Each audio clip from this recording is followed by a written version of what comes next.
This is Brent Raynes for Alternate Perceptions Online Magazine. It's Thursday, May the 19th, and I have a special guest with me this evening, Mr. Jim Perry, who lives out somewhere along the coast of Oregon. And he's a fellow Keelian. And we've had a recent, very fun interview for about 2 hours on his show recently called Night Drift out of Seattle, I believe. He's nodding his head yes. And also recently he wrote me a little description of himself and his activities and journey thus far. So I thought I would use this as an introduction, and he said that would be okay.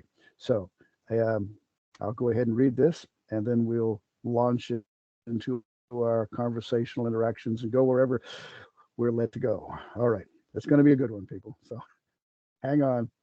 Um, okay. For a little context for a introduction that you may be so kind as to help with, you can share that I'm a writer, audio documentarian, and creative director who has a keen interest in sharing the personal stories of those whose lives have been affected by what many would consider the unknown. Over the last 10 years, my podcast series, Euphomet, has featured stories as such, allowing me to travel and embed myself with individuals and communities steeped in mystery. When I experienced my own personal dark night of the soul after a breathtaking experience with intelligent, communicative UFOs, I quit my full time ad agency job and traded producing commercials for Lexus for profiling all sorts of folks with strange stories in the field. Keel's work pulled me through some interesting times of self doubt and helped me create a lens to safely engage in the phenomena through. Over the years, I've met some other really great Keelians who are filmmakers and creatives. One such bunch are my friends at Spectra Vision. They are a film production company founded by Elijah Wood and Daniel Noah, who make these great art house paranormal fiction films. And they've become fast friends since connecting over my podcast. For the last few years, we have been quietly tinkering with film and TV concepts that allow us to present an artful, smart, Keelian perspective, and we have an interest in a feature length Keel documentary, which sounds awesome. I discovered that your book, Brent, was the only substantial work about Keel outside of his own. I didn't really have to read that. Okay.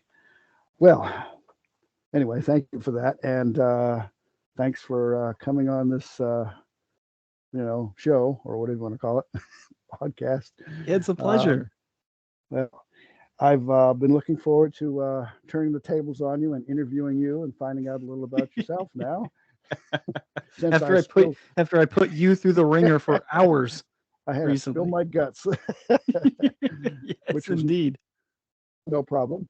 Which was no problem. I enjoyed it. Well, anyway, it's not often that I get to talk Keelian, so especially with fellow Keelians. Uh, Yeah. um, and when you first wrote me that description recently, I thought, well, your dark night of the soul, your communicative, intelligent interaction with UFO type phenomena. I just have to hear more. Whatever you want to share, I'm open. Yeah.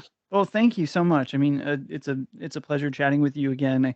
I love that we've taken some simple emails and have now found it as an opportunity to engage on a regular basis with some great emails and these sort of conversations. And so I really relish the Mhm. opportunity to kind of pick your brain and toss around these ideas that I think so many of us have. But I think in particular, you're the generation of researchers that you were spurned from. Listen, are highly influential, especially in terms of today's movement, right? Like there's a class of individuals, of investigators who are putting down a lot of their preconceived ideas of, for example, nuts and bolts UFO phenomenon potentially, uh, maybe cryptids as typical flesh and blood creatures. The status quo of this fringe study, I think, is getting a second, sort of consideration that things could be much stranger than Mhm, what we give credit for, and plus these things could potentially be all related or something, and mhm. so there's a Yes. lot of people that are now coming into this place where they're reconsidering high strangeness and Achillean or even a Fordian philosophy. And so the pleasure is all mine speaking with you, because you've been steeped in that. um and so, listen, my story is not unlike a lot of other individuals who experience something deeply, profoundly strange and then have to change their life because of it. You know, Mhm, how it started with me is that I've always had a fascination and interest in the unknown, and it hasn't been quite foreign to me, the concepts of, ESP or psiability. I like to tell the story about the family that I was raised in, and these instances where my mom would, as I was a child, my mom would get up from watching TV with me and just go and pick up the phone and start immediately talking to my grandmother. I'd be without it with my grandma. Yeah, without a ring, and I'd be with my grandma. She'd do the same thing. She'd just go to the phone, pick it up, there was my mom. And it would happen so often that there was nothing rare about it. It was as common Huh. as taking a drive to the supermarket. So, I I grew up in a space where, and they called it their Oh, ESP, right, which was sort of the popular mhm, terminology there in the early '80s for it.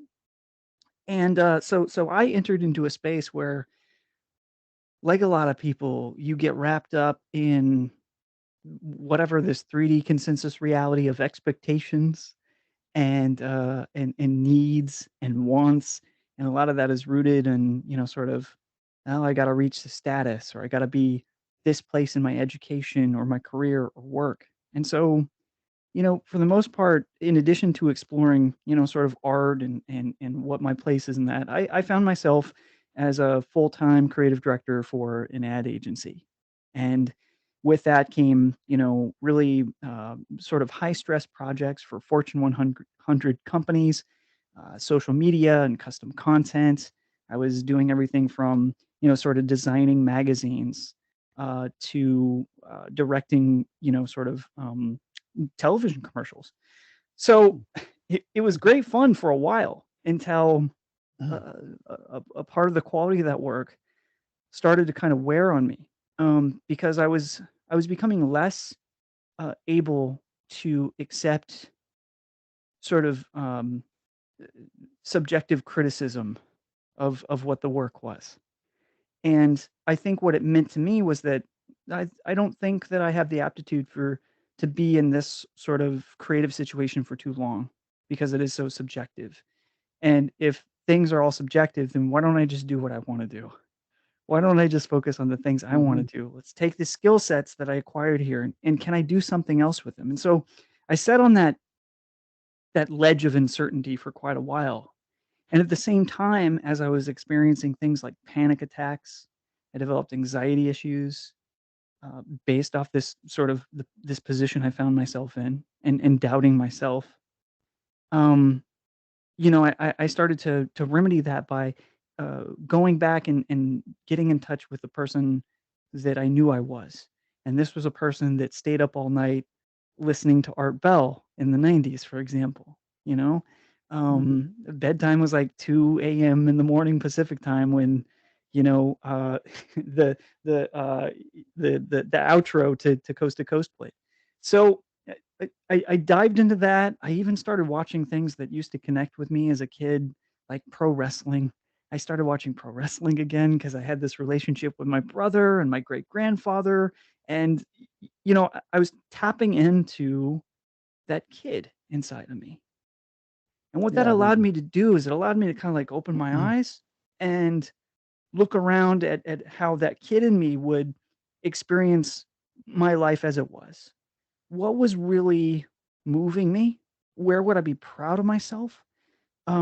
What choices would I have maybe made differently to connect with something that was like more natural to myself? And one of those things was a deep fascination with the unknown and a re-remembering of the experiences that I had as a child. So I started Euphomet, and I started it first as a talk show, essentially trying to, sort of copy Coast to Coast AM as best as I could, as so many of us do. In which I think that, you may have experienced with Night Drift is the version of kind of that show I did back then. But, it was just a lot of interviews with folks that leading with my natural curiosity, life after death, alien experiencers. This would be the vernacular I'd use at that time, right? hmm Ghost and Sasquatch and everything else. And so I was really feeling myself fall down into that mysterious rabbit hole again, and reading more and getting in touch with these stories that moved me so much as a kid and inspired me to basically what my world view was. Um, and one day, I decided that I couldn't continue just, not acting on it. And just being, in my kitchen with my laptop talking to somebody over Skype. I needed to step out in the field like so many of the writers, so many of the other thought leaders that inspired me, folks like John Keel. I needed to start to go and find my Point Pleasant. I needed to start going out there and talking with these people face to face who have had experiences. And I felt like there was enough of that opportunity close by me in the Pacific Northwest that I was dumb to not finally go do it. So I got, and please, I'm on a roll. I'm ranting right now, Brent. If you need to interrupt me at any time, feel free. But Oh, you're doing great, Jim. You're doing great. It reminds me of some of my own journey here. I mean, good. I want I was hoping so. I wanted I wanted to get out, in the field myself, and that's what I eventually did. As I told in your program, I traveled from Maine to Florida and just about the whole summer of 1975, and then parts of 1976, 1977. Had to slow down after getting married in November of '77, but Yeah. when I have an opportunity, I still get out there and talk with people. And there's a place about 30 miles from me with kind of a spook light type thing. People have reported, I know, going back decades, and I go down there periodically and skywatch. Usually we have some great conversations. I don't necessarily see much, but there are some intriguing reports. And of course I grew up in Maine, and while I was born and raised in Maine, while I was up there, before I traveled all these other sites, I mean, my Point Pleasant was a place called Manchester, Maine, Mm, and there was people seeing, they thought, Bigfoot and ghosts and assorted things at that location. And yeah. so I was collecting the data, and I was trying for whatever evidence I could acquire, which was, as far as physical evidence, it was none. But the people were, describing seeing some pretty odd things, Yeah. and so it wasn't a waste of time. It was, I'm sure, Yeah. and I would come in, like 1 or 2 o'clock in the morning and go to work in Augusta, my state job. You know, I know my mom and dad thought I was burning, the candle at both ends, and thought, this kid has got to grow up sometime. Right. Well, that was the part of the story that I mean, there's a lot of your story that connects with me, of course, but one of the things that was really moving for me is to see how early you committed to being out in the field, and I don't think that is the case for a lot of folks. I mean, maybe it's changing now, but when I entered into the space, there wasn't a lot of younger people out in the field researching anymore. It was, we're going to create content around this, we're going to try to get famous off of the internet, and that's what we're going to do. But seeing that article of you as a teenager and you're like, well, I'm planning my summer right now. I'm gonna get out there, and then I'm gonna go again, and that's really inspiring. And it does remind me of reading that article, hearing how you were speaking about how not just touching on the passion, but this sort of drive to go and get lost in this stuff was, I think, what I stumbled into, in at that stage of life. And, I think some of us get to that point where it's just almost it's not if, it's when and how fast can I detach from everything that's here enough to go and really, if not experience things myself, hopefully that is a sort of a byproduct of the search itself, but to get into that liminal space, right, where you're just in the mix of it is so exciting, and you can barely put into words sometimes, I think. Well, some people had words for it, but it wasn't always the words I wanted to hear. But all you know, you need to go to college and make something of your life or something. Right. What are you doing? Obsessed with this. My mom thought she'd just come out and say it, this crazy UFO stuff you're involved in. But and I blame it on John Keel. Yeah, John, you wherever Yeah. you are now.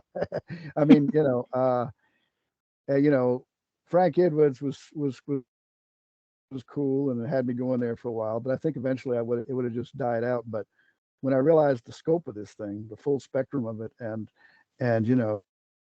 how it interconnected with so many other areas, I thought, well, I don't even need to go to church. I mean, I'm reading about Marian Mm. apparitions. I'm reading things about out of the Bible that relate to this stuff, and Yeah.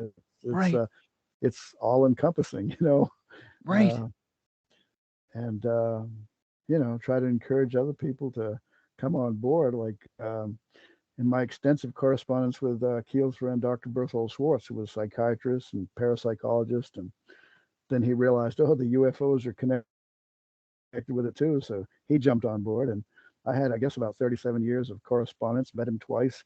Mm. That was really, I learned a lot from him. And when I was traveling places and interviewing people, I'd send him my reports, and he'd comment on them. And I always valued his feedback and opinions. Very rarely did I ever disagree, but there were a couple times, But I mean, yeah, it happens. Yeah, sure. uh, it's okay. You can disagree with me. Yeah. But it's a journey, and it's been quite a nice one. The only thing back when I was in school that I wanted to do maybe is go to college to be a journalist. I thought, and Mhm. I figured, well, I'm kind of a journalist now, gonzo journalist, whatever. Right. you know, Right. you don't have to go to school for that. Doggone. Right. Yeah. Uh, That's interesting. I mean, recently I had a pretty long interview with Ralph Blumenthal. He was on this week's Night Drift talking about, of course, the recent New York Times article that him and Leslie Kean wrote in accordance with announcing what happened a couple days ago, which was the first of what many think could be many congressional hearings around sort of the UFO um, investigation. I don't even know what to call it anymore. But one of the things he said in the sort of more long term interview was that, yeah, you don't have to go to school to be a journalist, and then he mhm, outlined a few things that you could potentially do to just to be that. And I think what it boiled down to was, you can learn to write a story anywhere, especially now. I think it's about mhm, reading and experiencing and being, you know? Um, and listen, I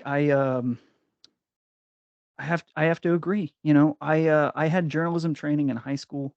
I worked for the paper.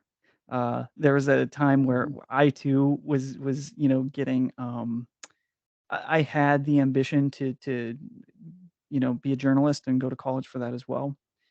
And I think that, I look back at those again, that was the kid version of me that I'm drawing so much inspiration from now in terms of what my direction should be. mhm.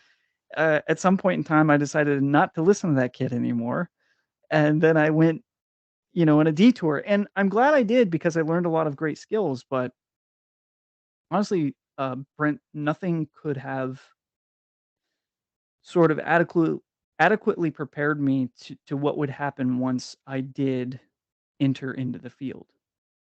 And I'm drinking coffee from a specific mug tonight, and y- it's it's the E-SETI mug, Hmm. Ah, and yes. James Gil. yeah, James Gilliland. Gilligan. Yes, yes. Good. Yeah, Not yeah, Gilligan, but yeah, and yeah. it's enlightened contact with extraterrestrial intelligence. And so this is a place that, when I was living in Seattle, was just a few hours away from me in Southeast Washington State, right Hmm. there near the, sort of the mighty Columbia River. And it was a place that I heard about for years, not just on, I heard him, talking to Art in the 90s, of course. I heard him having extensive interviews with Clyde Lewis, who has a show up here out of Portland. And I was always captivated by the stories that came out of this place. This place essentially had a guarantee that you would experience something uh, e- extrasensory. Let's put it that way. Something unusual, Hmm. something within the realm of the unknown. And based off James's story, this is a land that he's had for decades. He believes he was sort of chosen to be the caretaker for this hollowed ground. It's not necessarily a ranch per se, but it is a piece of land with a great field and several buildings on it that is in the foothills of the Great Mount Adams, which is one of Hmm. the volcanic mountains here in the Cascade Mountain chain. So, I thought this might be the place. This might be a place because I can go and I could rent a camp spot there. I can pack up my tent.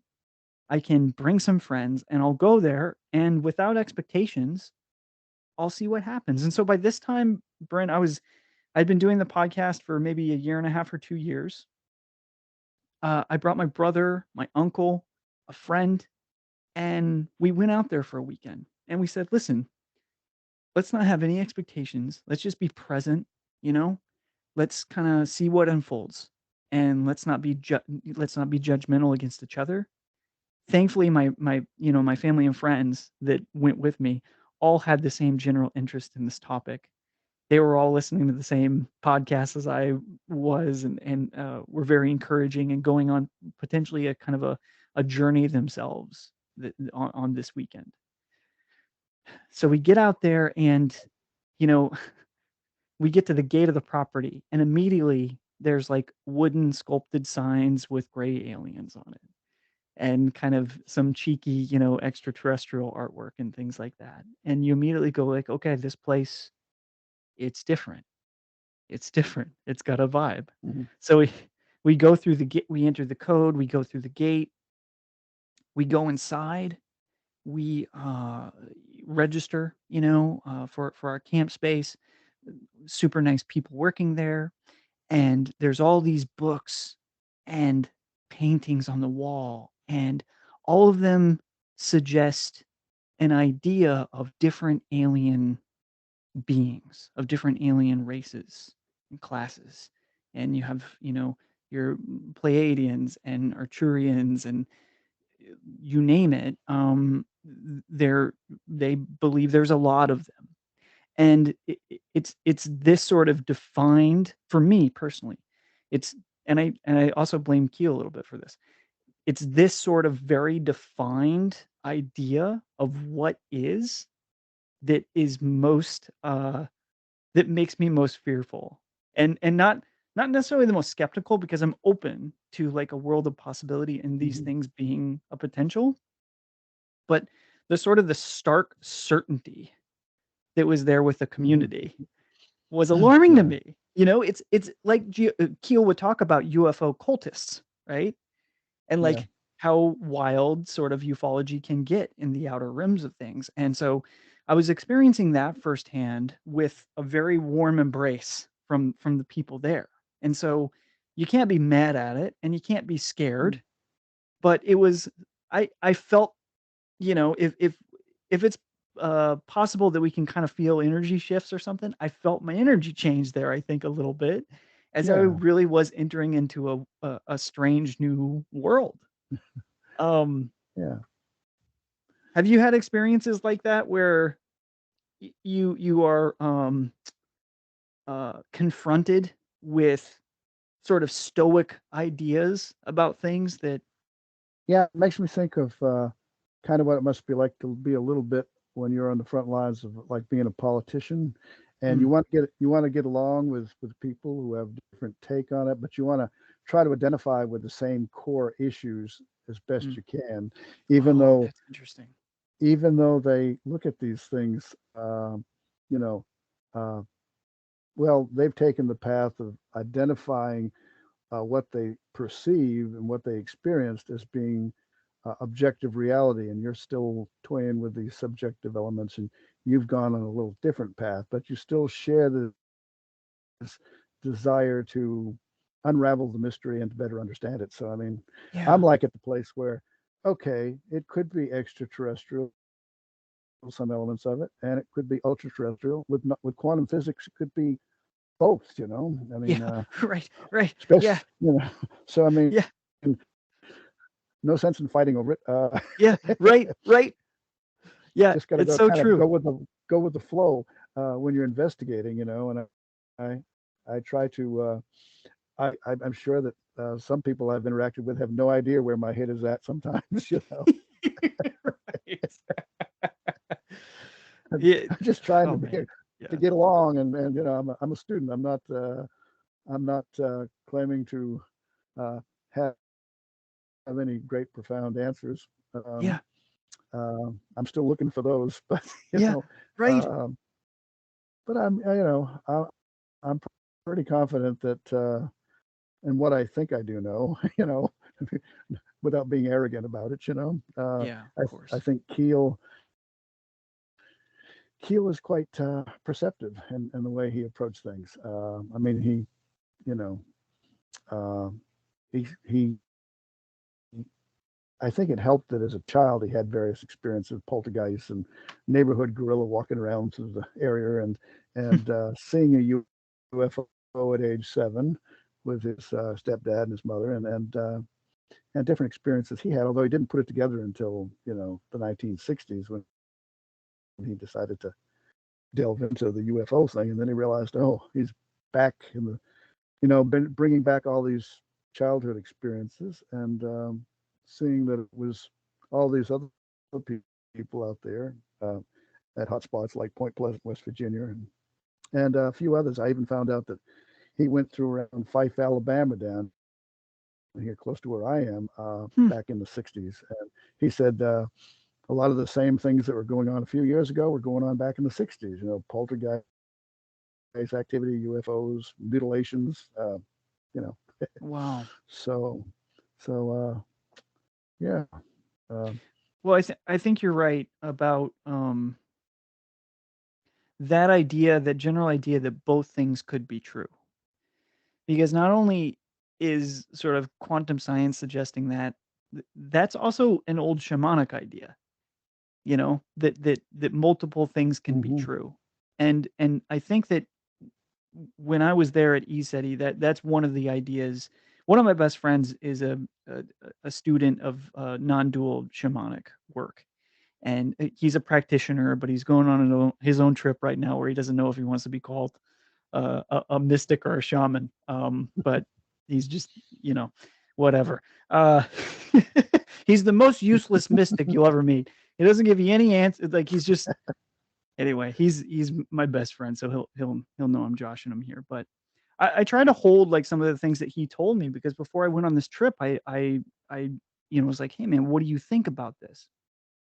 Fast forward a couple years later, he goes to me or he goes with me to ESETI.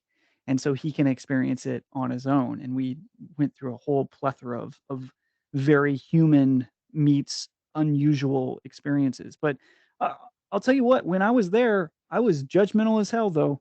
I was still skeptical to things outside of my own sort of perspective or paradox. And so, what it did Hmm. do is meeting that stark, stoic idea of these different classes of aliens, and we know all their names and their identities and their what they like to eat and everything. Uh, I was just like, I don't know what is going on here. Like it allowed me to find grounding within myself, within 3D reality enough to when Yeah. night fell. Night fell and the people came out of their tents and out of their houses and they all gathered in what they call the field of dreams. And this field of dreams is it's an expansive sort of dusty grassy field where you have a perfect view of the mountain. And it's beautiful. The weather is amazing. It's one of those great, great summer Oregon nights right by the Columbia there. And Yeah. we're standing there, and it seems like okay, this is what everyone is here for, because essentially people start seeing lights on the mountain.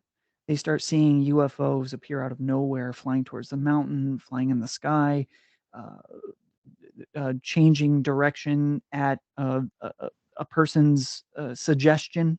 There's a level of communication and relationship that is built there between the people that go to that place often and the lights they experience. And so I'm thinking, okay, well, here it is. It's hard not to build up expectations. This feels like this is a big fight feel. Um, and here we go.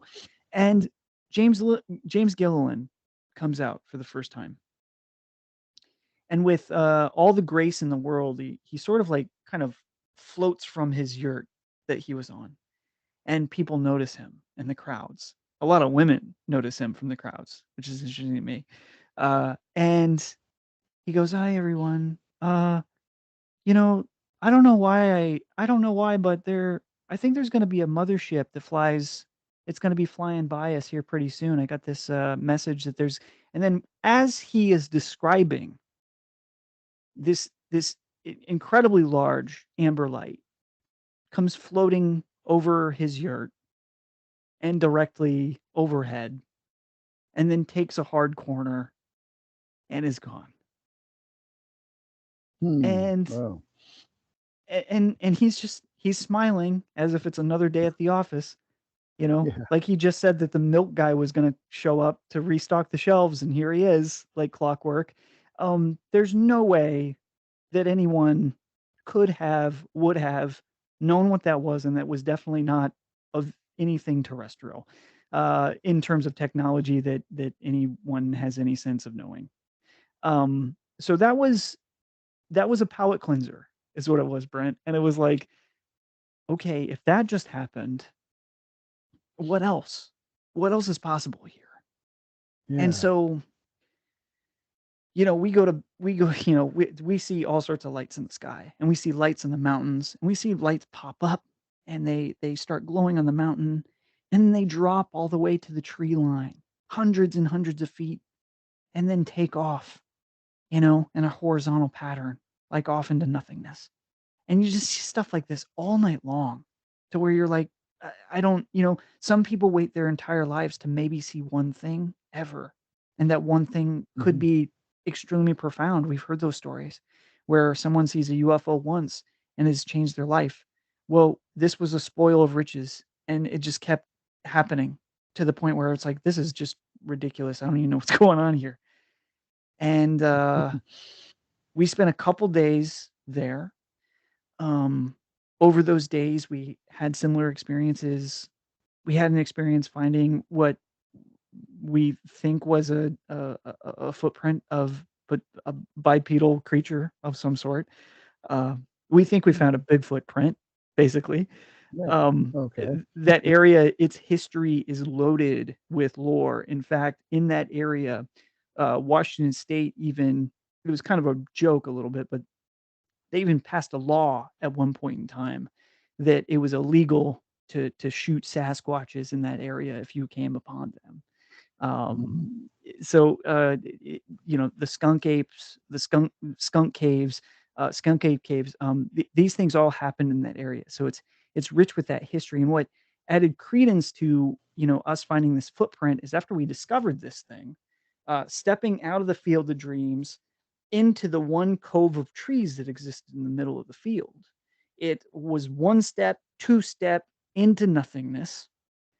Um, it, so hysterically cartoonish what you would imagine a Patterson Gimlin sort of mold or footprint. It was unbelievable. And as we were leaving, like scratching our heads, going like, that that's not real. Like, what did we experience? Two girls came walking up from the little river and said, like, you guys wouldn't believe it. Like when we were driving through here, uh, did you like? Are you laughing because you guys saw what we saw? I was like, what are you talking about? Did you guys see like those two hairy, like they were Sasquatch? There were like two Sasquatch walking across the road, and we were like, "Are you kidding me?" And so we started to get corroborative. If it wasn't the lights in the sky, it was a corroborated sighting of Sasquatch. So Wow.